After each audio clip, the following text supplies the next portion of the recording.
Hey guys, welcome back to TechMan. Today, let me show you Taskrabbit app review. Is it worth it?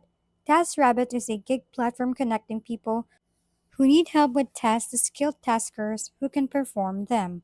The app offers convenience for users looking to outsource chores, errands, or small jobs, and flexibility for taskers seeking gig work on their own schedule.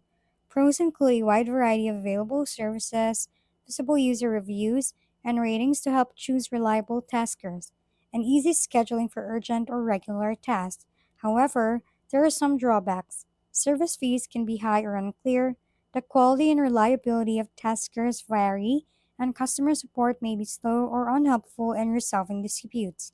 Additionally, transparency issues around costs or responsibilities for mistakes have been reported.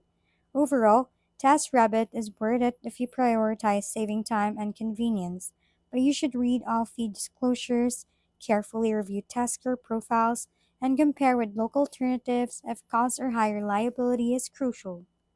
If we've been helpful, kindly give us a thumbs up and don't forget to hit the subscribe and bell button for more contents. For any questions and suggestions, comment down below.